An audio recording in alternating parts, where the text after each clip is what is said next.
So another physical testing method that we usually conduct is the testing for cover.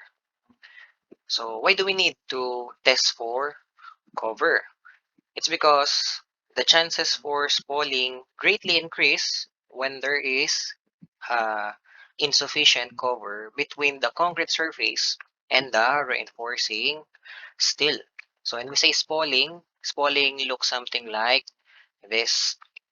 So usually spalling happens because there is an insufficient cover between the concrete surface and the reinforcing steel, thereby increasing the chances of the concrete surface to spall out and expose the reinforcing steel beneath the concrete surface.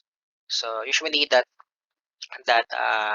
scenario happens because there is no sufficient cover between the concrete surface and the reinforcing steel. So if you will refer to our local codes or international codes like the ACI or the NSCP, it is specified there the minimum concrete cover for different structural elements. Like for example, for beams, the minimum concrete cover specified by the code is 40 mm.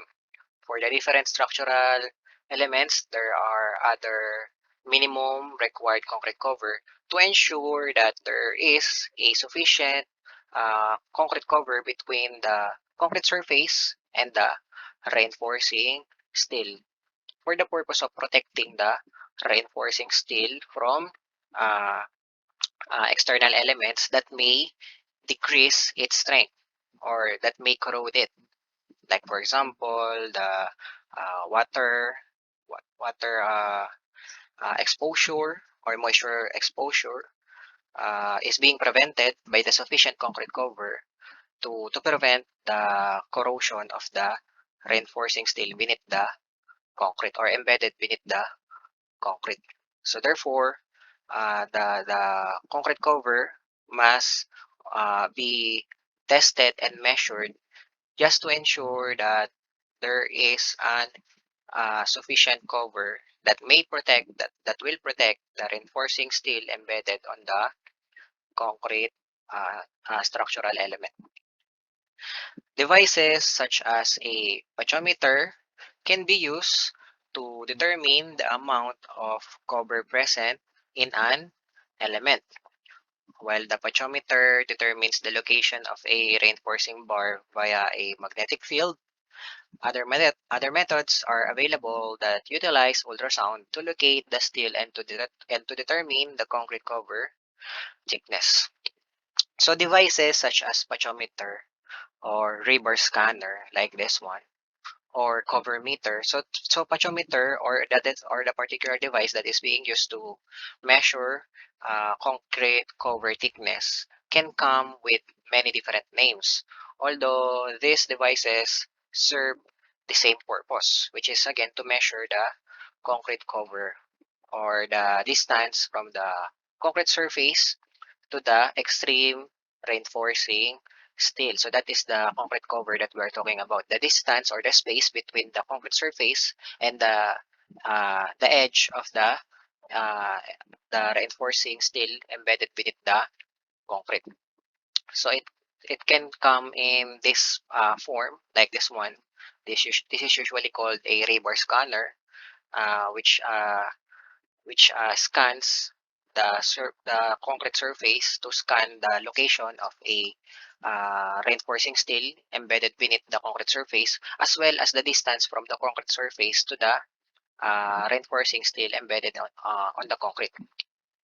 So the device actually works using uh, the the magnetic field.